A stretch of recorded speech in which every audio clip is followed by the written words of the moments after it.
함께 하나님의 말씀 보겠습니다. 잠언 30장 10절에서 14절 말씀 함께 보겠습니다.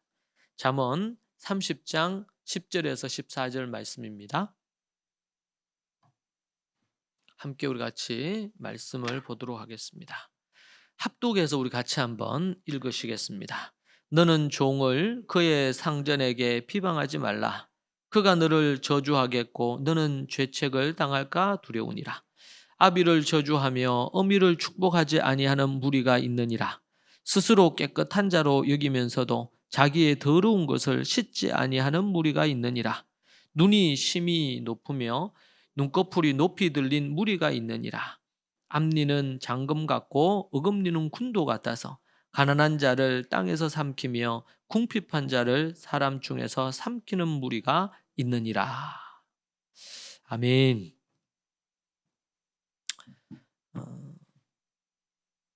우리 잠언 30장 말씀은 우리 마지막 그 앞장에 속하는 말씀인데요. 너무나 중요한 부분의 말씀이 되겠습니다. 이 잠언 우리 30장 우리 1절을 한번 같이 우리 보시겠습니다. 잠언 30장 1절 말씀 한번 보면 여러분 성경을 찾으셔서 같이 한번 읽으시죠. 30장 1절 말씀. 1절을 보면 이 말씀은 야게의 아들 아굴의 자문이니 그가 이디엘과 우갈에게 이른 것이니라.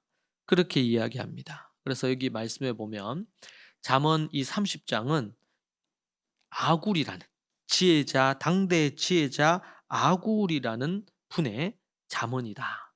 그것을 30장 1절부터 이 33절까지 한 장에 걸쳐서 아굴이라는 분의 이 지혜를 여기다 수록을 해놨습니다.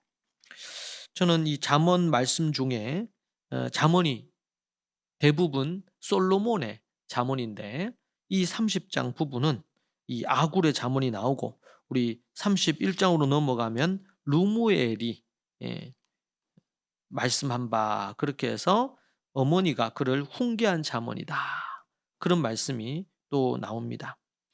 제가 이 잠언의 아굴의 이 잠언에서 가장 인상 깊게 그렇게 본 부분이 2절과 3절, 4절에 해당되는 말씀인데 같이 한번 읽어보실까요? 2절 나는 다른 사람에게 비하면 짐승이라 내게는 사람의 총명이 있지 아니하니라. 나는 지혜를 배우지 못하였고 또 거룩하신 자를 아는 지식이 없거니와 하늘에 올라갔다가 내려온 자가 누구인지 바람을 그 장중에 모은 자가 누구인지 물을 산 자가 누구인지 땅의 모든 끝을 정한 자가 누구인지 그의 이름이 무엇인지 그의 아들의 이름이 무엇인지 너는 아느냐. 이 아굴이 자신을 표현하고 있습니다. 나는 다른 사람에게 비하면 짐승이라. 여러분 이 잠언의 이 30장을 쭉 보시면 이 아굴의 지혜가 이게 다른 솔로몬의 지혜와는 좀 결이 달라요. 그런데 그 지혜로운 이 잠언이 참 깊이가 있고 참 대단하다. 이런 마음이 오거든요. 이 아굴의 잠언을 읽다 보면. 그런데 이 아굴이 당대의 지혜자예요. 지혜로운 스승이요, 장로요, 지혜롭다고 인정을 받은 분이에요. 그런데 그가 자기를 표현할 때 뭐라고 표현했냐면 나는 다른 사람에게 비하면 짐승과 같다는 거예요. 그리고 내게는 사람의 총명이 지혜로운 총명이 나에게는 있지 않다. 나는 지혜를 배우지 못했다. 또 거룩하신 자를 아는 지식이 없거니와 나는 하나님에 대해서 너무 모른다. 너무 부족하다. 그래서 4절 말씀에 보면 질문 형태로 나오죠. 하늘에 올라갔다가 내려온 자가 누군지 아느냐. 바람을 그 장중에 모은 자가 누군지 아느냐고. 그의 이름이 무엇인지 그의 아들의 이름이 무엇인지 너는 아느냐. 자기는 너무 모른다는, 한마디로 표현하면 2절 3절 4절은 자기는 너무 무지하고 너무 모르고 아는 게 없다. 하나님에 대해서도 너무 지식이 나는 없다. 지혜로움도 나는 없고 한마디로 표현하면 나는 짐승 것 같다. 예. 우리가 정말 사람이 사람 같지 않은 인간은 금수만도 못하다 하잖아요. 그런데 여기서는 아굴이 뭐라 그러냐면 나는 정말 짐승 금수맛도 못한 죄인이다. 음, 사도 바울이 그런 얘기를 하죠. 나는 죄인 중에 괴수다. 그렇게 표현합니다. 이 대목을 읽다 보면 이제 그 바울이 생각이 나요. 바울이 생각. 여러분 아굴이 진짜 지혜자라는 것이 이 2절과 3절과 4절에서 나타나지 않는가? 진짜 지혜로운 사람은요. 나는 지혜가 있다. 내가 많이 안다. 내한테 지혜를 배워라. 내한테 와라. 이렇게 얘기하지 않는 것입니다. 아굴이 말하듯이 나는 정말 지혜가 너무 없다. 나는 배우고 배우고 배우지만 아직까지 배울 게 너무 많고 내 아는 것이 너무나 적다. 어. 벼가 익으면 고개를 숙인다고 지혜를 알고 알수록 하나님에 대해서 알면 알수록 자신이 얼마나 악하고 죄인이고 연약하고 문제가 많은지를 스스로 깨닫는 거예요. 제가 이 대목을 딱 대하는데 너무 먹먹한 거예요. 아, 참 내가 교만했구나. 어, 우리는 그렇잖아요. 조금만 뭘 알면 그걸 엄청 우리가 많이 아는 것처럼 생각하잖아요, 우리 스스로. 그런데 정말 많이 알고 지혜도 정말 많고 오죽하면 우리 잠언의 한 장이 아굴의 잠언이겠어요. 그런데 그런 이 지혜자가 말씀하시기를 나는 금수만도 못하다. 나는 하나님에 대해서 아는 게 너무 없다. 부족하다. 나는 여전히 배워야 되고 나는 여전히 가르침을 받아야 된다.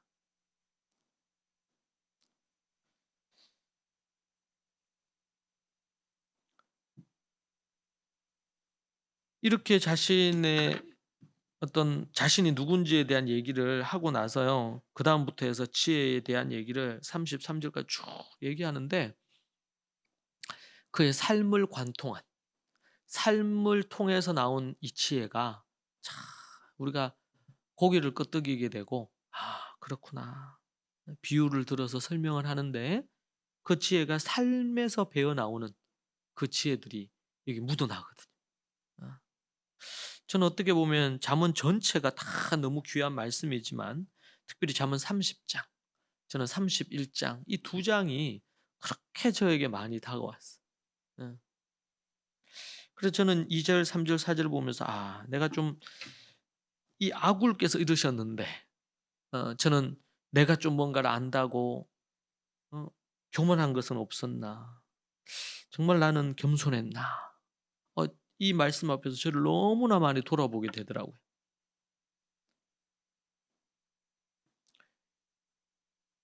여러분은 어떻습니까? 우리가 조금 알면 그걸 정말 우리가 뭔가 다른 사람보다 좀 위에 있는 것처럼 생각하고 우리가 여긴 적이 없습니까? 저는 목사기 때문에 앞서서 뭔가를 가르치는 자이기 때문에 더더욱 그럴 가능성이 높거든요.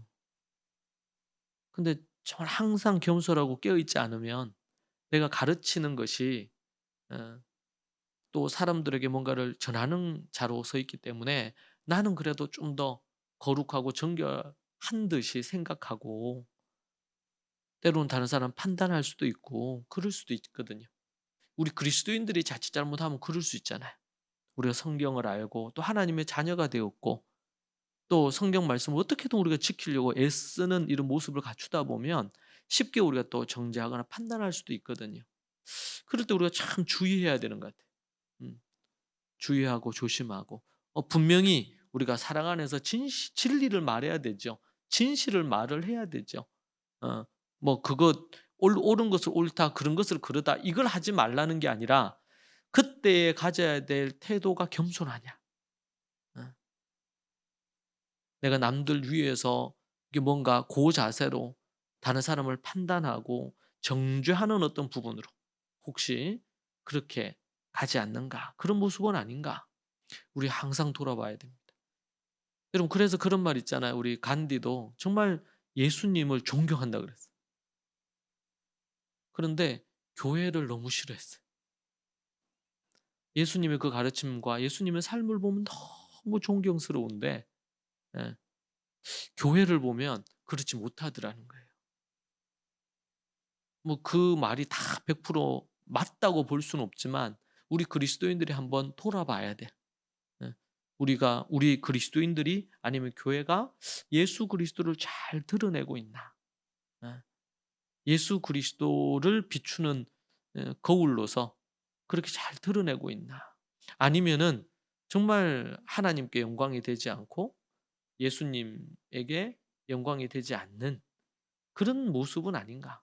빛이 되고 소금이 되고 빛이 돼야 된다 그랬는데 그런 모습은 우리가 아 그런 모습인가? 우리가 생각을 해 봐야 되겠습니다. 현대 교회가 갈수록 더 그런 문제 때문에 말들이 많죠. 거기에 우리가 정말 뭐가 필요할까요? 저는 겸손인 것 같아요.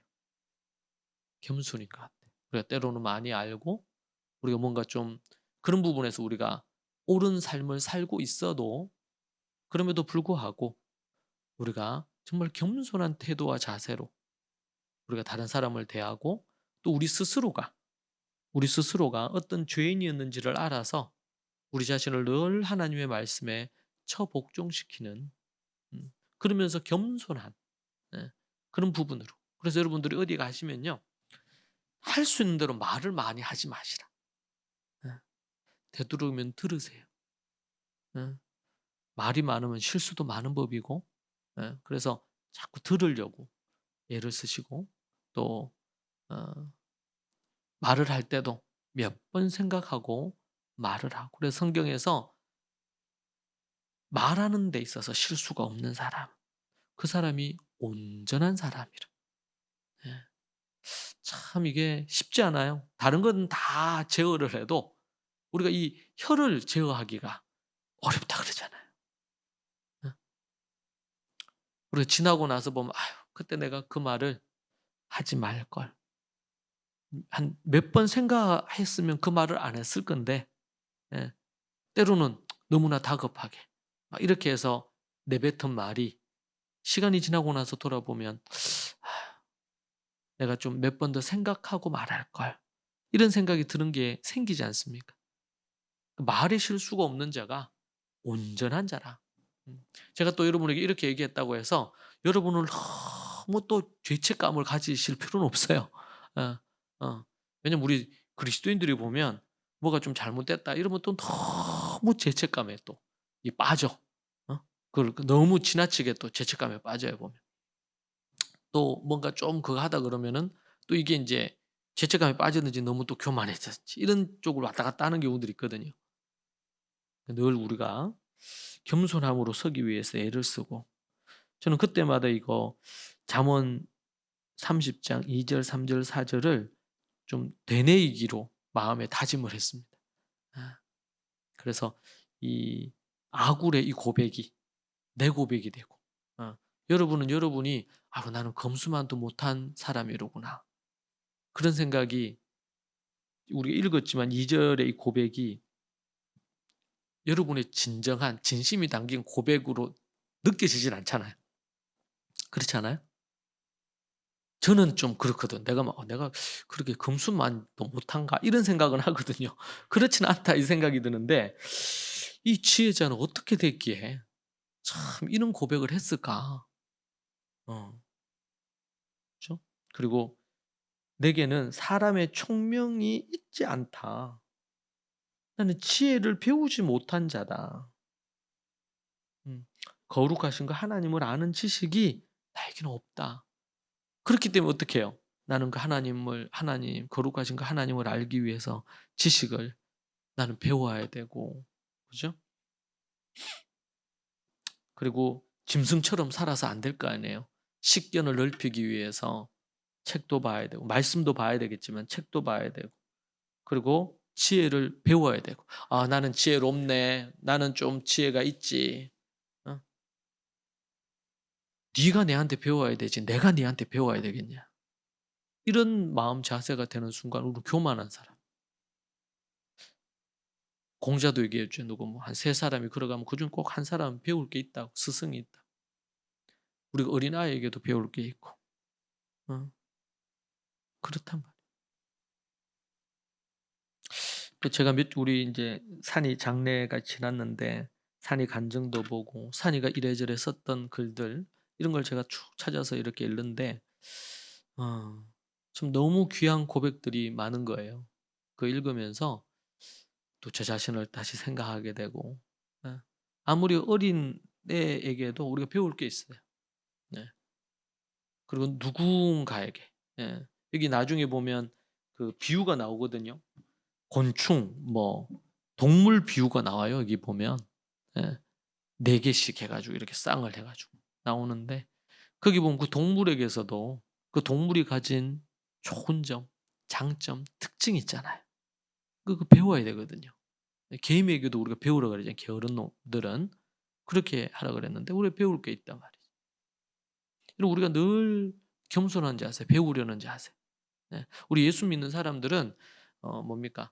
세상에 어떤 이런저런 책들 있잖아요. 책 중에서도 좋은 책도 있고 뭐 안 좋은 책들도 있고 또 뭐 한 권의 책 안에 좋은 게 많이 있을 수도 있고 나쁜 게 많이 있을 수도 있고 그래서 책을 잘 선별해서 봐야 되는데 우리 성경책뿐만 아니라 세상에 이런저런 뭐 고전이 됐던 아니면 어떤 책들이 있잖아요. 그 책에서도 배울 게 많아요. 저도 그랬습니다만 우리 크리스찬들이 우리 성경은 참 너무 귀중한 책인데 다른 어떤 이런저런 책들은 좀 우습게 여기거나 무시하거나 이런 자세를 이런 스탠스를 취할 수 있는데 그 적절하지 않아요. 여러분 세상에 이런 책들 속에도 일반 은촉 속에 좋은 이런 지혜와 파편들이 그 안에 있어요. 아무리 어떤 뭐가 안 좋은 책이라도 그 안에 배울 게 분명히 하나는 있다, 하나는. 그래서 여러분들이 이 세상의 어떤 책들, 그게 어떤 책이든 소설이 됐든 시가 됐든 수필이 됐든 뭐 어떤 형태의 책이 됐든 지식책이 됐든 아니 인문학 관련된 문학책이 됐든 어떤 거라도 여러분들이 보시면 그 속에서 좋은 어, 배울 것들이 한 가지는 다 있어요. 다 있습니다. 여러분 제가 예전에도 얘기했지만 뭐 유교나 아니면 불교 같은 경우에도 그것을 따르는 이들이 그 종교화한 부분이 있잖아요. 예. 유교 같은 경우에는 거의 철학이죠. 동양 철학입니다. 인간으로서의 인간으로서 어떻게 살아야 되는지에 대한 도리가 많이 담겨 있어요. 그래서 동양 철학자들이 그것을 생각해서 막 이렇게 했단 말이에요.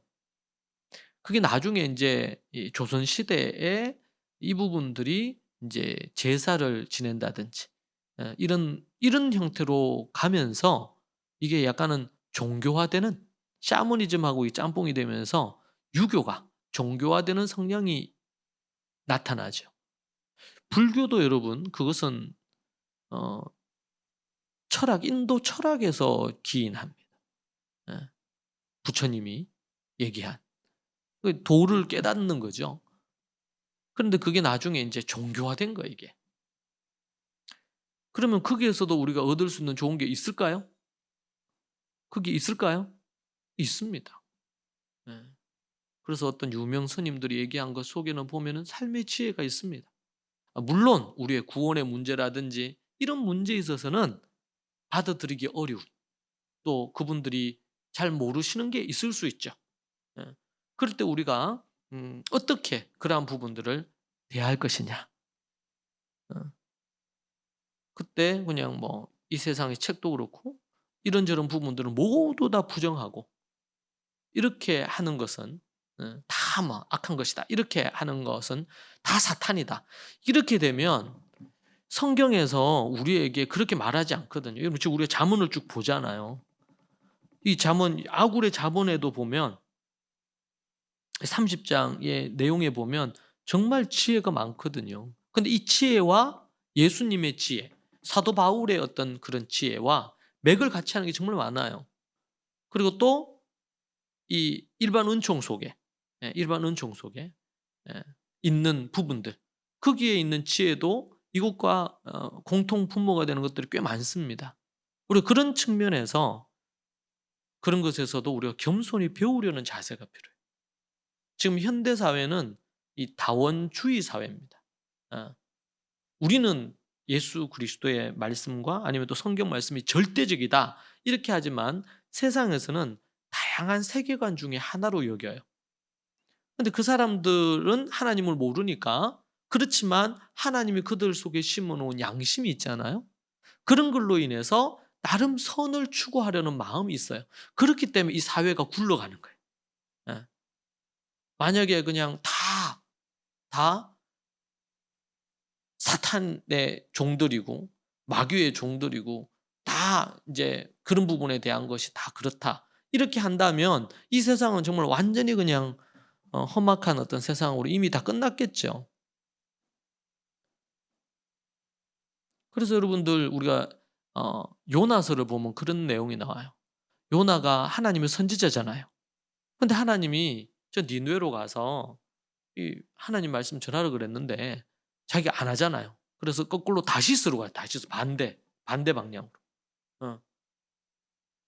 그래서 어떻게 풍랑을 만나 가지고 큰 물고기 뱃속에 요나가 들어가기 전에 사건이 생기죠. 여러분 그때 제가 너무 인상 깊었던 게 거기에 있는 배에 있는 모든 사람은 이교도들이에요. 여호와 하나님을 안 믿는 사람 그러나 종교심은 있어. 그래서 나름대로 자신들이 믿는 이런 신들을 섬기고 있었단 말이에요.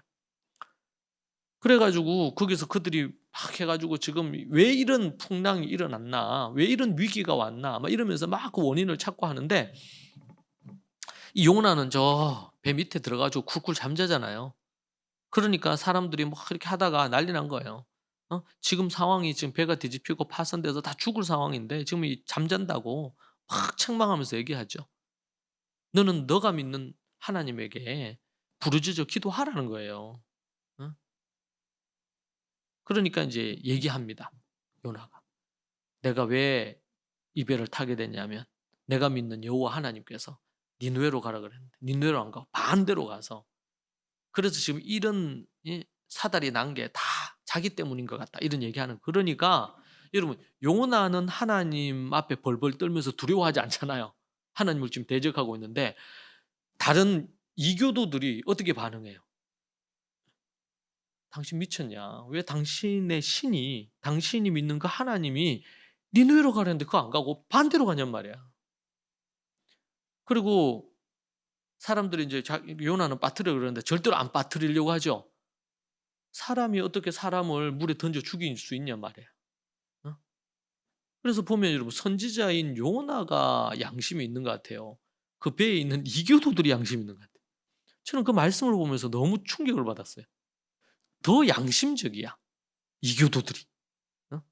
그리고 어떻게든 요나를 안 죽이고 어떻게든 같이 인제 살려고 애를 써요. 근데 이게 너무 더 심해지고 다 죽게 생긴 거예요. 그래서 어쩔 수 없이 요나를 던지죠. 그러니까 어떻게 됩니까? 파도가 잔잔 저는 그 말씀을 대하면서 솔직히 의문이 많이 생겼어요. 저들은 하나님을 믿는 것도 아니고 그들이 인제 깨달았겠죠. '아 이 사람이 믿는 이 이스라엘의 그 여호와라는 그 하나님이 진짜 하나님인가 보다.' 이런 생각을 했겠죠, 그들이 그 상황을 맞닥뜨리고 나서. 그런데 요나의 모습과 여호와 하나님을 믿는 지금 신약으로 얘기하면 예수님을 믿고 이 선지자니까 거의 목사와 같은 사람 아니겠어요? 그런 요나하고 이 이방 신을 섬기는 배에 다른 수많은 사람하고 이 극적인 대조를 이루거든요. 제가 그 요나서를 연구하다가 참 당황스러웠어요. 아. '야 그럴 수 있겠다.' 그럼 이 시대도요. 교회 안이 더 어떤 부분은 교회 안이 더 타락한 부분도 있을 수 있잖아요. 예. 정직하지 못하고 음란하고 그럴 수 있다. 신의가 없고 그럴 수 있어요. 근데 하나님 모르는 사람들이 더 신의가 있고 때로는 정직하고 의를 위해서 또 희생하고 이럴 수도 있어요. 어. 슬픈 일이죠. 그렇지만 그런 모습이 있을 수 있다. 겸손. 여러분 우리가 정말 하나님 앞에서 우리가 겸손해야 됩니다. 우리가 하나님의 자녀가 되고 우리 예수님을 믿고 예수님으로 우리가 제사함을 얻었다고 해서 우리가 뭔가 교만해져도 되고 기고만장해져도 되고 뭐 이럴 수 있는 존재가 아니죠. 오늘 우리 아굴의 모습은 우리에게 참 귀감이 돼요. 아, 자기를 그냥 짐승으로 나는 너무 지혜가 없다. 나는 거룩하신 하나님에 대해서 얼마나 많이 공부했겠어요. 지금 잠언에 기록될 정도로 아굴의 이 지혜가 이 인정을 받고 있는데도 자신은 아직 멀었다는 거예요. 하나님을 아는 지식이 너무나 부족하고, 예. 특별히 우리나라 사람들이 갖는 특징 중에 하나가 어떻게든 조금만 뭘 알면 자기를 자랑하고 드러내려고 하고, 이런 게 우리 민족성에 안 좋은 모습이 있는 것 같아요. 우리도 이제 그런 문화 속에 우리가 자랐기 때문에 우리도 그런 면모가 있겠죠. 그럴 때 우리가 정말 아굴의 이 모습을 생각해야 될 것 같습니다. 아굴은 또 오늘 읽은 말씀에서 우리에게 4가지로 악한 무리들의 특징을 우리에게 말해줍니다. 말해줘요. 11절을 한번 다시 보실까요? 11절.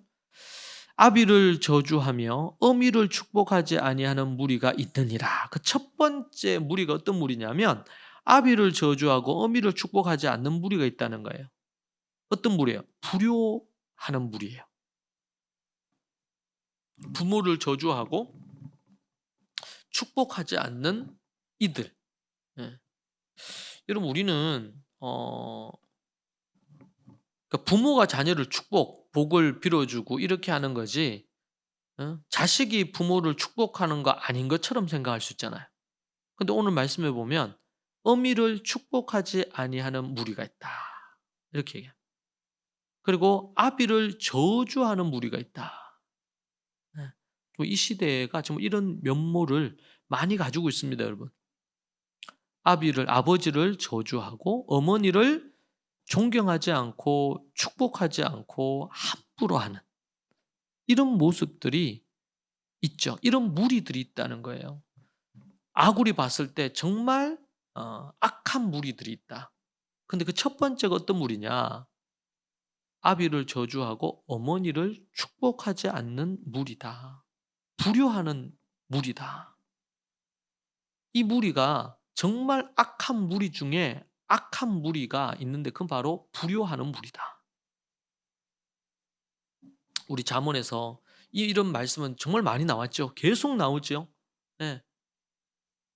제가 효는 가르쳐 받아야 된다. 이렇게 효를 행해야 된다고.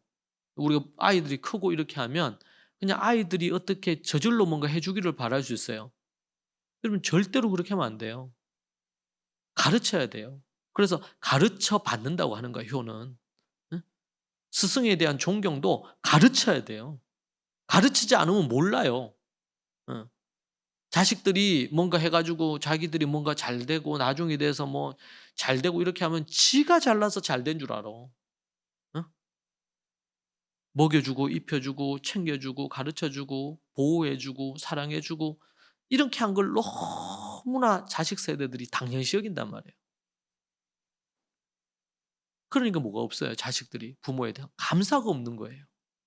이 시대는 부모는 막 소위 말해서 쇠가 빠지게 해가지고 자식한테 다 부어주는데 자식은 그것을 고마워하지 않아.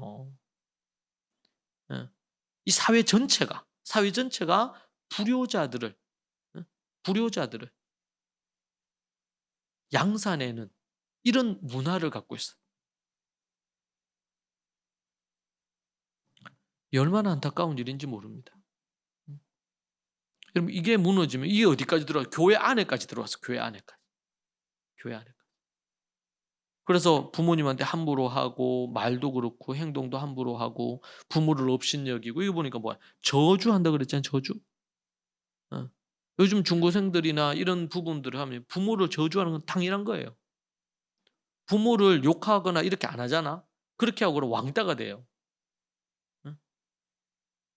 이 얼마나 악한 짓인지 몰라요. 근데 이걸 모르고 하는 거야, 그거를.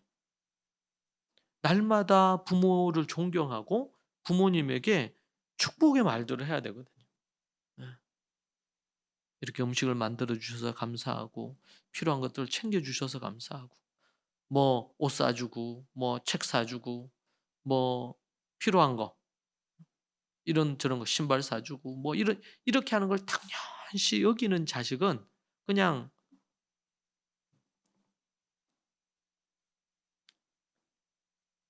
뿌리부터 그냥 아주 기본이 안 돼 있는 거거든요.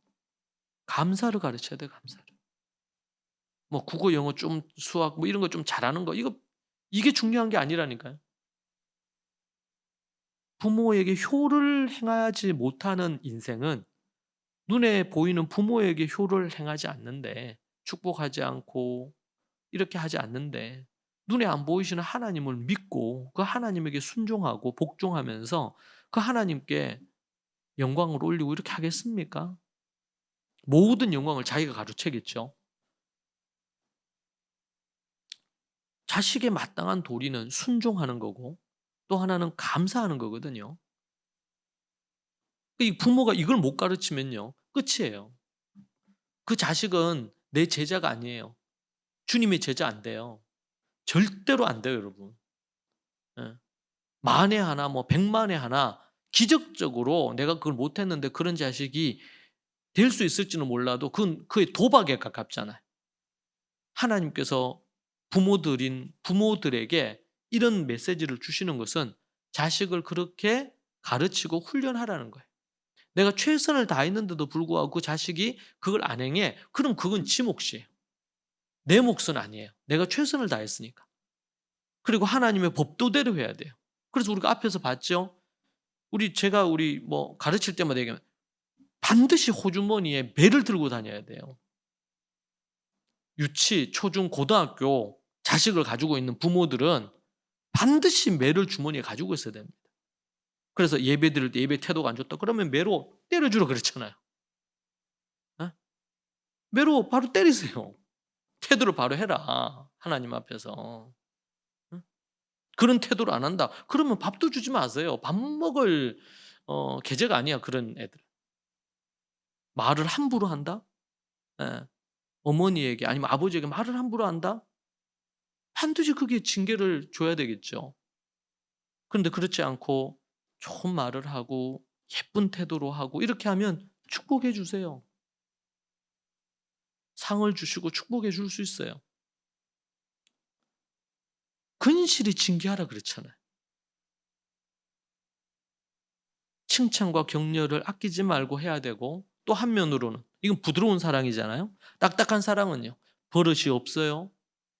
그러면은 성경에 나오잖아요. 애들을 때려도 안 죽는다고. 응? 제가 정해준 그 기준 따라서 매를 떼서 버릇없는 태도를 바꿔줘야지. 어머니나 아버지가 무섭지 않잖아요. 더 이상 소망 없어요. 부모를 두려워하지 않는 거예요. 이 경외라는 것이 두려워하는 마음이거든요. 예. 제가 우리 노무현 대통령 시절에 제가 그런 얘기했어요. 권위는 너무 중요한 거예요. 권위는. 권위주의는 타파돼야 돼요. 그러나 권위는 살아있어야 돼요. 대통령에게 있어서 권위는 살아있어야 되거든요. 근데 제가 이제 그 안타까웠던 게 그 권위가 무너졌어요. 좋은 의도였죠. 권위주의를 타파하자. 이런 그 군사 정권에서부터 내려오는 이런 잘못된 이런 권위 의식을 타파하자. 너무 좋은 거예요. 그런데 권위가 무너지는 것은요. 권위주의를 부수겠다고 하다가 권위가 무너진 거예요. 학교에서는 교권이 물론 나쁜 선생님도 있지만 다수의 선생님은 좋은 선생님이잖아요. 그럼 교권이 살아있어야 된단 말이에요. 교사의 권위가 살아있어야 돼요. 교사가 한마디 딱 하면 애들이 무서워야 되거든요. 딱 말을 들어야 될 거 아니야. 집에서는 아버지나 아니면 어머니가 한마디 딱 하면 그 말이 무겁게 다가와야 되잖아요. 근데 어디 지나가는 뭐 친구가 하는 한마디보다도 더 우습게 여겨 어머니 아버지 말을. 선생님 말을. 이제는 교회에서는 목사님 말을 우습게 여긴단 말이에요. 여러분 그러면 더 이상 교육이 안 돼. 그러면 더 이상 설교나 이렇게 아무 필요가 없어요. 권위에 대한 존중이 없으면. 지금 이 세상이 어떻습니까? 사회가 그러잖아요. 사회가. 가정에서, 이 세상 가정에서 부모에 대한 존중심이 없잖아요. 존경심이 없잖아요. 저주하잖아요. 부모를. 낳아주고 먹여주고 키워주고. 아니, 부모 중에 나쁜 부모도 있겠죠. 학대하고 뭐 이런 부모도 있을 수 있겠지. 그런데 다수의 부모들은 자식을 위해서라면 죽을 각오도 돼 있어요. 그렇게 해서 낳아서 기르고 이렇게 하는데도 불구하고 부모를 업신여기고 저주하고 욕하고, 응? 함부로 대하고 부모 말을 우습게 여기고, 이제 머리가 굵어지잖아요. 중학생 되고 고등학생이 되고 이제 대학생 되고 그러면 머리가 자꾸 굵어져. 그러면은 어떤 부부는 지들이 더 많이 아는 게 있거든요. 부모보다. 부모를 좀 우습게 여기는 거예요. 함부로 하는 거예요. 삶의 지혜나 이런 부분에 있어서는 부모가 더 깊게 알지 지들이 뭐 알겠어요? 그런데 부모를 존경하지 않는 거예요. 그러니까 부모의 귀에 말하는 것을 귀담아 듣질 않아. 그러니까 어리석은 결정을 하고 어리석은 행동을 하는 거예요. 그러면은 기껏 해봤자 20살, 20몇 살 된 애들이 뭐 이 지혜가 있으면 얼마나 있겠어. 그러니까 부모나 선생님이나 아니 목사님을 통해서 얻는 이 지혜를 못 받아들인 거, 지혜가 없는 거예요. 어리석게 사는 거예요, 인생은. 반드시 인생 실패하게 돼 있거든요. 그런 경우. 오늘 보세요. 아굴도 그렇잖아요. 그런 지혜자가 나는 아직도 귀 기울여 듣고 배워야 될 게 많다는 거예요. 정말 겸손하죠. 자식을 겸손하게만 만들어 놓으면 인생 성공해요. 네. 대학을 좋은 대학 못 가고 뭐 어떤 좋은 직업을 못 가져도 겸손한 사람은 반드시 성공합니다. 교만은 패망의 선봉이에요. 똑똑하고 이런데 교만한 놈들이 있어요. 반드시 망해요. 그러나 부족하고 연약하고 이렇게 뭔가 모자라 보이지만 겸손한 자는요 반드시 성공하게 돼 있어요. 하나님을 온전히 더욱더 의지하면서 겸손한 자는 하나님께서 그 길을 열어주신다니까요. 잘 되게 해주신단 말이에요. 그런데 이 시대는 너무나 아이들은 막 이 공부만 해. 그러니까 공부는 좀 할 줄 있을지 몰라요. 근데 교만해. 부모님을 귀히 여기지 않고 윗사람을 소중히 여기지 않고 감사함이 없고, 이 불효입니다. 불효. 그러니까 10계명 중에 5계명이 내 부모를 공경하라는 거 아니에요. 이 부모 공경, 이 계명 어디에 속하는 거예요? 하나님의 계명에 포함이 됐어요. 이거는 인간관계의 계명의 첫 번째 계명인데 이게 하나님과 연결돼 있어요. 왜냐하면 눈에 보이는 하나님을 온전히 그렇게 하지 않으면 눈에 안 보이시는 하나님을 그렇게 안 섬긴단 말이에요. 이게 너무 중요한 부분이에요. 첫 번째가 이제, 그러니까 이게 저주를 안 하는 정도가 아니고, 부모나 여기는 부모 좀 확대하면은 목사님도 포함되고 선생님도 여기 포함될 수 있겠죠. 부모를 저주한다. 저주를 일단 하지 않아야 되고, 그죠? 또 그다음 뭐야? 축복을 해야 되는 거예요. 나는 우리 부모님에 대해서 안 좋게는 얘기 안 한다. 그런데 축복하고 존경의 말을 하고 존경의 고백을 하고 존경스러움을 표하고. 그래서 우리가 칭찬 가르칠 때 누군가가 참 네가 예의가 바르구나. 네가 어떻게 이렇게 해서 참 이런 부분에 대해서 잘 아는구나. 네가 말씀을 정말 좀 잘 아는구나. 이렇게 하면 교만하게 자기가 잘나서 그렇다고 얘기하면 안 되고 어떻게 해야 된다고, 반드시 우리 부모님이, 우리 어머니께서 이렇게 가르쳐 주시고 우리 아버지께서 이렇게 얘기해 주셔서, 아니면 또 우리 목사님께서 이런 부분에 대해서 가르쳐 주셔서 제가 이런 걸 알게 됐다고. 영광을 부모님이나 아니면 스승에게, 목사님에게로 영광을 돌리는 거예요. 이게 이제 성숙한 부분이거든. 이게 어린애들을 가르치면요 초등학생도 이렇게 해요. 중학생도 이렇게 하고 고등학생도 이렇게 하고.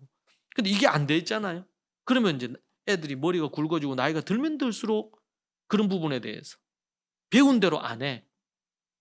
영광을 부모님께, 영광을 또 선생님이나 목사님께 안 돌리고 그냥 자기가 영광을 취하고 자기가 잘나서 그런 줄 알아요. 애들이 공부 좀 이렇게 해 가지고 뭐 좋은 대학 가잖아요. 그러면은 지가 잘나서 그런 줄 알아요. 물론 자기에게 그런 것도 있겠지. 그러나 부모님이 수고하고 애쓰고 이렇게 하는 것을 그걸 모르면 이 인간이 여기 뭐야 금수만도 못한 존재지. 그런 인간들은. 근데 세상에 자꾸 그런 애들이 많아지는 거예요. 이제는 교회 안에 그런 애들로 가득 찼어. 교회들이. 더 이상 희망이 없는. 그러니까 중학생, 고등학생, 대학생 되면서 교회 다 떠나는 거예요. 왜? 그냥 하나님 없이 자기가 원하는 부모가 가지는 이런 신앙이나 믿음. 물론 부모의 책임도 있겠지만 이 부모의 어떤 신앙이 이런 거 다 필요 없다는 거예요. 자기만 믿고 자기가 생각할 때 그냥 누리고 즐기는 거 이런 거 따라 사는 거예요. 첫째도 불효고 효에 대한 거. 둘째도 효에 대한 거. 셋째도 효에 대한 거. 이게 없다. 이 시대는 여러분 그런 거 안 가르치잖아요. 너는 공부만 해라. 그래서 애들 학원 보내고 과외시키고 막 뺑뺑이 돌리고 이렇게 하잖아요. 그래서 뭘 배워요? 문제 풀어서 정답 맞추는 것만 배워요. 인간으로서의 갖춰야 될 도리를 배운 적이 없어 인간들이.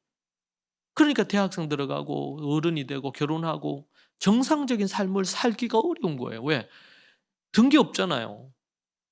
학과, 교과 관련된 거 외에 아는 게 없잖아요.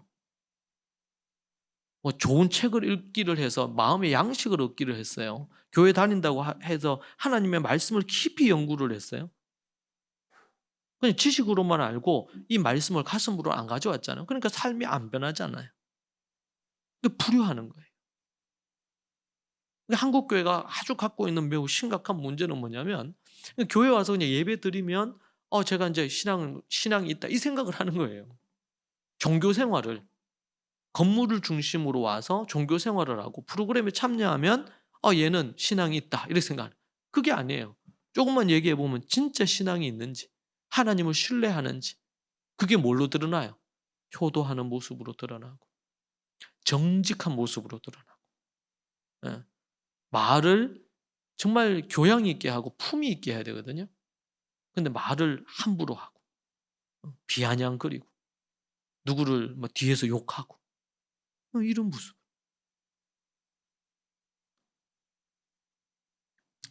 첫 번째 어리석은 무리가 불효하는 무리. 두 번째 어리석은 무리가 위선자들입니다.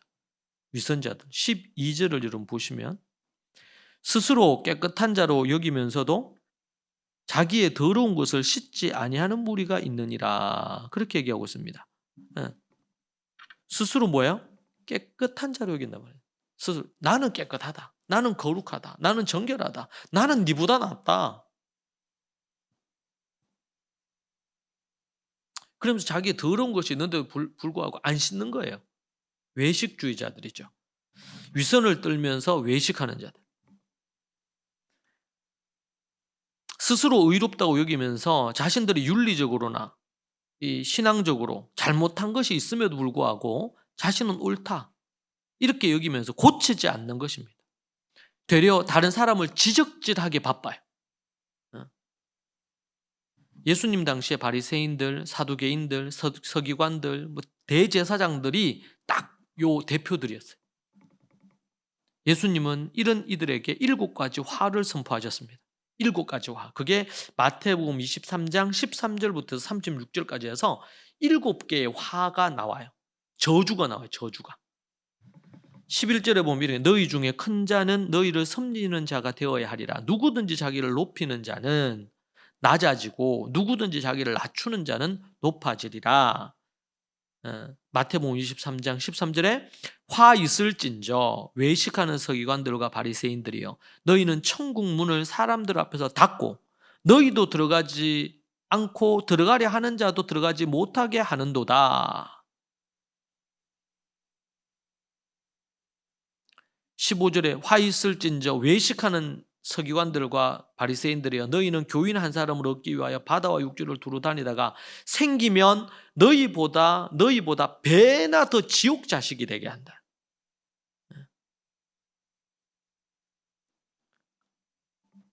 이 외식하는 이게 정말 무서운 겁니다. 겉으로는 거룩한 척하면서 속으로는 더러운 회칠한 무덤 같아. 겉은 막 칠을 해서 하얗게 정말 예뻐요. 그런데 그 안은 썩어가는. 여러분 이 시대에 그런 목사나 그런 교회의 성도들이 얼마나 많은지 몰라요. 교회에서는 정말 거룩한 척한데 자신의 삶의 자리로 가면 정말 더럽고 냄새나는 그런 모습들이 많이 있다. 여러분 하나님이 정말 싫어하는 것이 외식이에요. 거룩한 척하는 거.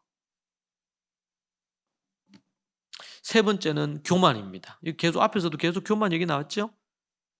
자기를 높이는 자는 낮아지고 자기를 낮추는 자는 높아지리라. 이렇게 예수님이 또 얘기하셨잖아요. 교만. 네. 교만. 13절을 볼까요? 오늘 본문 13절. 눈이 심히 높으며 눈꺼풀이 높이 들린 무리가 있느니라. 이 교만한 자의 특징을 여기서 이렇게 얘기를 하고 있거든요. 잠언은 이러한 교만을 시종일관 강력하게 정죄합니다. 그죠? 교만은 패망의 선봉이다. 망하는 길로 가는 지름길이라는 거예요. 이런 자들은 미련하나 어리석은 자보다 악하고 소망 없는 자로 간주한다. 그러니까 미련한 자보다 더 소망이 없는 인간들, 대책 없는 인간들이 누구냐? 어리석은 게 낫다 도리어. 어리석은 것보다 더 심각한 문제가 교만한 거예요. 교만한 거. 세 번째는 교만입니다. 첫 번째 뭐라 그랬어요? 불효. 두 번째는요? 위선. 네, 위선. 외식하는 모습. 세 번째가 교만. 네 번째가 포악입니다. 포악. 무리는요, 이 네 번째 이 포악한 무리는 가난한 자의 것을 삼켜버리고 궁핍한 자들을 인정사정 없이 먹어치우는 자들입니다. 오늘 말씀 14절에 나왔죠? 14절. 암리는 장검 같고 어금니는 군도 같아서 가난한 자를 땅에서 삼키고 궁핍한 자를 사람 중에서 삼키는 무리가 있느니라. 정말 포악하고 악하고 거친 사람. 그래서 약한 자들, 자기보다 힘 있는 사람 앞에서는 굽신굽신하면서 약한 자들의 것을 갈취하고 그들에게 소위 말해서 요즘 표현으로 하면 갑질하고. 그럼 그게 어디서부터 시작됩니까? 이미 초등학교, 학교에서부터 애들을 왕따시키고 학교 폭력하고 조금 뭐 부족하거나 약해 보이는 친구들이 있으면요 공격하고. 여러분 이게 어디의 판박이에요? 세상의 판박이에요. 세상에. 그래서 저는 우리 대한민국이 소망이 없다고 생각합니다. 지금의 이 번영은 앞세대가 목숨을 걸고 나라를 지키고 그러면서 올바로 살고 100년 전, 50년 전 한국 교회가 부흥하고 하나님을 정말 열심히 섬기면서 겸손했던 그 세대가 뿌려놓은 것을 지금 세대가 먹는 거예요. 그런데 이제 지금 이후 50년, 100년 후는 어떻게 될지 알 수가 없어요. 알 수가 없어요.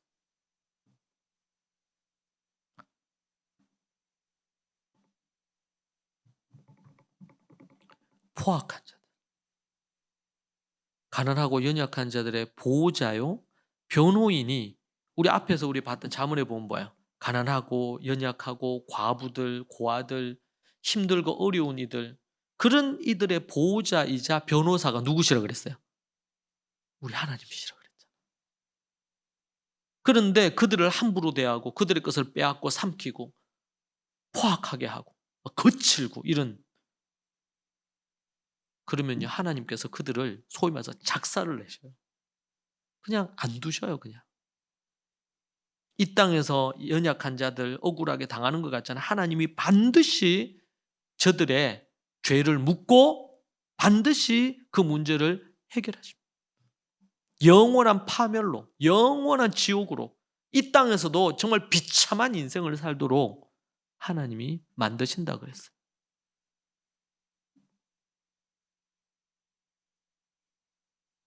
포악한 자들. 그래서 여러분들 말을, 다른 사람에게 상처 주는 말을 거침없이 하고 표독스럽게 하는 거 있잖아요. 공격적으로 하는 사람들. 그리고 거친 사람들. 여러분 이런 사람 조심해야 돼요. 혹시 우리가 또 혹시 그런 면이 있지 않나 우리 자신 돌아봐야 됩니다. 네. 포악한 무리. 그러니까 아굴이 봤을 때 악한 무리 네 무리가 있더라는 거예요. 첫 번째 뭐라고요? 첫 번째 불효. 부모를 저주하고 그렇게 하는 무리. 두 번째는요. 위선은. 자신은 거룩하고 뭐 이런 척, 착한 척, 좋은 척 이렇게 하면서 다른 사람을 무시한. 세 번째는요. 교만한 거예요. 교만. 네 번째는 포악한 거. 여러분 요 내용이 디모데후서 3장에 고스란히 나와요. 디모데후서 3장에 보면 이렇게 나와요. 3장 1절 너는 이것을 알라 말세에 고통하는 때가 이르러 이렇게 나오죠. 그래서 여기 보면 2절에 보면 사람들이 자기를 사랑하며 돈을 사랑하며 자랑하며 교만하며 비방하며 부모를 거역하며 부모 거역이 여기 나와요. 말세의 특징 중에 하나. 부모를 거역하며 나왔죠. 첫 번째 불효. 두 번째는 위선이에요. 위선. 근데 여기 디모데후서 3장 5절에 보면 이렇게 나와요. 경건의 모양은 있으나 경건의 능력은 부인하니. 여러분 경건의 모양은 있는데 경건의 능력이 없다는 건 뭐예요? 겉으로는 경건한 척 하는데 보면은 속으로는 소면서 호박씨를 까는 거지. 속으로는 나쁜 짓을 다 하면서 겉으로는 깨끗한 척, 거룩한 척, 착한 척, 선한 척.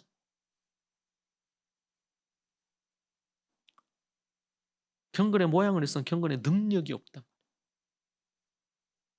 위선자. 그리고 앞에서 2절에 부모를 거역한다는 거 앞에 보면 자랑하며 교만하며 비방하며 교만한 자들이요 자랑하기를 좋아해요. 자랑하기를. 그러면서 다른 사람을 좀 깔아보죠. 무시하는. 마지막으로 포악한 거 3절에 보니까 이렇게 나옵니다. 무정하며 원통함을 풀지 아니하며 모함하며 절제하지 못하며 여기 보니까 동그라미 사나우며 사나운 거예요. 사람이 사나우며 혹시 여러분이 좀 사나운 게 혹시 있나 보세요. 아니 주변에 물어봐. 주변 사람들한테 혹시 가까이 사람 혹시 내가 좀 사나우냐. 사납다 그러면 막 안색이 변하면서 너무 화내지 마시고 꼭 내가 어떤 일 묻는데 정직하게 얘기해 주면 또 화내요. 또 보면 얘기하면은 그래 그렇구나. 내가 어떨 때 그런지를 물어서 여러분 내가 사납게 하지 않아야 되겠다.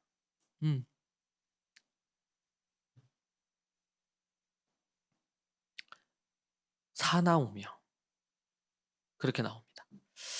자, 그래서 이게 디모데후서 말씀에 사도 바울이 저는 잠언도 그런데 지금 우리 이제 전도서를 이제 다음 달부터 보잖아요. 다음 주부터는 전도서 우리 볼 건데 너무 좋아요. 아니 제가 소위 말해서 막 여러분을 막 거짓으로 여러분을 현혹하는 게 아니고 진짜 전도서가 좋아요. 전도서. 이 전도서를 어릴 때부터 애들 유치 때부터 철저히 가르쳐야 되겠더라고. 이 전도서가 너무너무 좋아요. 근데 이제 그냥 읽으면 이 개혁 성경이나 개혁 개정으로 읽으면 이게 뭔 말인지 잘 몰라. 그래서 이제 7월 달에는 우리 전도서 할 때는 이 우리말 성경을 본문으로 입으로 넣었어요. 그래서 한번 그렇게 해보는데 여러분 여기 보면은 제가 잠언할 때도 그렇고 또 전도서를 연구하면서도 뭐가 자꾸 떠오르냐면 이 복음서의 말씀도 예수님 말씀도 떠오르고 사도들의 말씀 특별히 사도 바울이 얘기하신 것도 너무 겹치는 말씀들이 많아. 그래서 제가 찾아 추적해 들어가 보니까 예수님도 그렇고 사도들도 그렇고 어디에 구약을 바탕을 갖고 특별히 삶을 어떻게 살아야 되는 지침을 얘기할 때는 어디에 걸 다 가져오냐면 잠언의 거.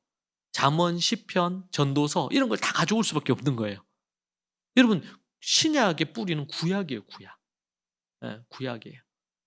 구약에 희미하게 있던 메시아, 하나님의 아들 예수님 이 부분이 신약 와서 아주 선명해져 버렸죠. 복음서에서. 그게 차이가 있을 뿐이지 다른 내용들은 연속성이 없는 거 이런 건 없어졌어요. 뭐 제사제도 이런 것들은 없어졌는데 그 외의 것은 그대로 갑니다. 그중에 대표적인 것이 잠언, 전도서예요.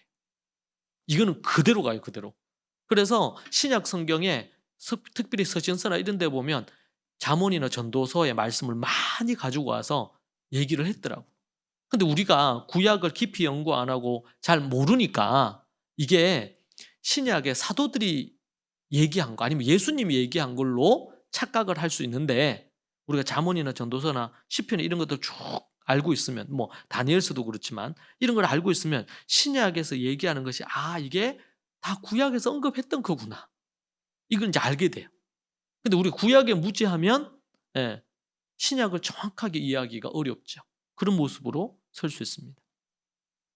그래서 제가 오늘 말씀인 디모데후서 3장도 오늘 우리가 읽은 이 아굴의 지혜와 지금 겹치는 게 많잖아요. 다 겹치잖아요. 아굴이 얘기한 거 그대로 이 안에 있잖아요. 지금 사도 바울이 얘기한 거. 그런 모습을 우리가 볼 수가 있습니다. 여러분 우리가 정말 하나님 앞에 잠언 30장 2절, 3절, 4절에 나오는 것처럼 우리 정말 지혜자 아굴 선생님처럼 우리가 그렇게 겸손하십시다. 그리고 또한 이 나오는 내 무리에 속하는 자들이 우리가 아니기를 원합니다. 정말 하나님 앞에 이 어리석은 악한 내 무리 속에 우리가 들어가지 않도록 우리 자신도 그렇고 여러분 여기 있는 우리 사랑하는 자녀들도 그렇고 우리 모든 우리 믿음의 식구들이 모두 다 이 악한 존재가 아니라 하나님 앞에 칭찬 듣는 그런 모습으로 모두 다 서게 되기를 원합니다. 같이 우리 기도합시다. 오늘 이 말씀 붙들고 우리 같이 기도하십시다. 혹 우리 안에 이런 모습이 있다면 오늘 이 시간 우리가 회개하십시다.